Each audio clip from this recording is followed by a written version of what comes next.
আসসালামু আলাইকুম। শুরু করছি মাই হাজবেন্ড উপন্যাসটি। লেখনীতে সামা সামি, গল্প পাঠে আমি জাহিদ হাসান।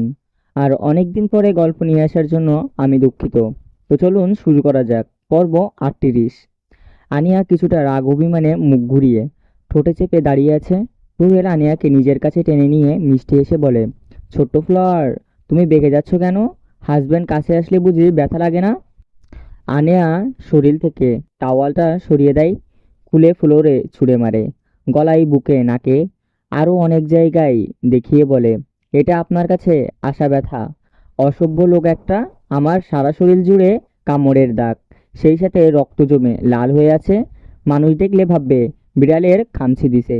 রুহেল আনিয়াকে পাজা করে কোলে তুলে নিল, ফ্লোরে পড়ে থাকা টাওয়াল দিয়ে পেঁচিয়ে পেঁচিয়ে দিল। ওয়াশরুম থেকে বেরিয়ে বেডে বসিয়ে বলে, আজব মানুষ দেখলে বিড়াল খামচি দেবা বলবে কেন? মানুষ দেখলে তো বলবে জামাইয়ের দেবা আদরের স্পর্শ। কি রোমান্টিক বর! বরং আনিয়া উসকুস করেই উঠল। লোকটাকে সে এমনি এমনি নির্লজ্জ নাম দেয়নি।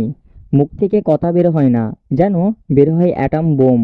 কাজী অফিসের ভেতরে বসে আছে চারজন, রিহান, সাগর, সামি, লামহা। সাগর কাজিনের মুখ পানে তাকিয়ে জোর গলায় বলে, টাকলা কাকু, তাড়াতাড়ি এই দুটার বিয়ে পড়ান। ভদ্রলোক কি করবে বুঝে উঠতে পারছে না। অর্ধবয়সী একজন ভদ্রমহিলা আর একজন লোক। কাজী দুজনের দিকে চাওয়াচাবি করেই বলে, কিন্তু বাবা, ওনাদের তো দেখে বোঝা যাচ্ছে উনারা বিবাহিত।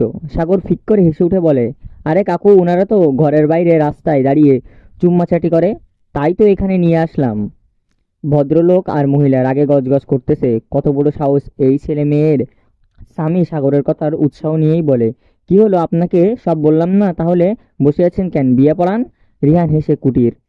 তারা যখন ঘুরে ফিরে বাসায় যেতে নিচ্ছিল, তখন এই ভদ্রলোক আর মহিলাকে দাঁড়িয়ে ঝগড়া করতে দেখছিল। সবাই মিলে এগিয়ে আসে, আর তখনই জানতে পারে তারা ডেটে আসছে। ভুলবশত হয়তো তোদের মাঝে কিছু হয়েছে, তুমুল ঝগড়া লেগে যায়। এই সুযোগটা তারা এই দুটোকে ধরে নিয়ে আনে এখানে।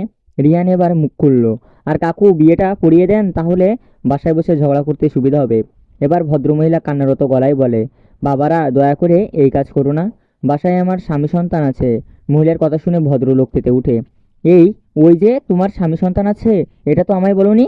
মহিলাটা দমে গেল। রিহান সাগর যেন আরও দুই খণ্ড আশকারা পেল।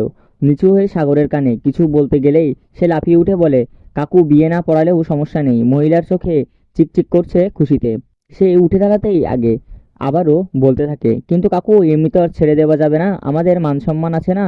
তাই আপনাদের গুনে গুনে 35,000 টাকা ও আমাদের খাওয়াতে হবে। এটা শুনে ভদ্রলোক আর দাঁড়িয়ে থাকতে পারল না। সে ঠেলে পড়ল পাশের শূন্য জায়গাতে। ভদ্রমহিলা কেঁদে দিলেন। আহাজারিত করেই বলে, বাবা, আমার স্বামী নেই, সন্তান দুটো আমার কাছে থাকে।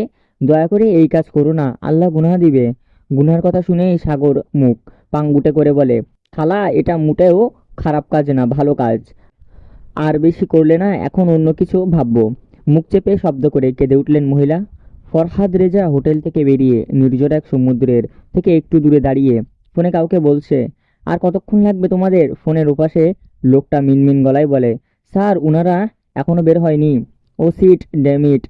ও বলেই কলটা কেটে দিল। ছোট্ট ফ্লাওয়ার, আসতে নিবে, নামো বেবিডল। রোয়েলের উচ্চস্বরে ডাকাকে নাকচ করে আনিয়া নিজের মতো করে একটা একটা সিঁড়ি লাফিয়ে নামতে উদ্যত হলো।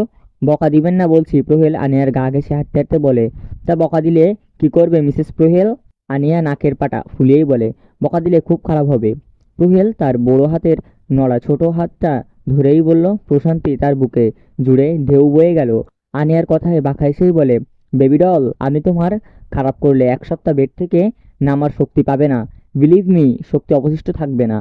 এখানেই শেষ পর্ব 38। আর এটা আমার সেকেন্ড চ্যানেল। এই চ্যানেলেই এবার থেকে এই দুটো পর্ব ছাড়বো। 38, 39 পর্ব, মানে লাস্টের দুইটা পর্ব এই চ্যানেলেই ছাড়বো।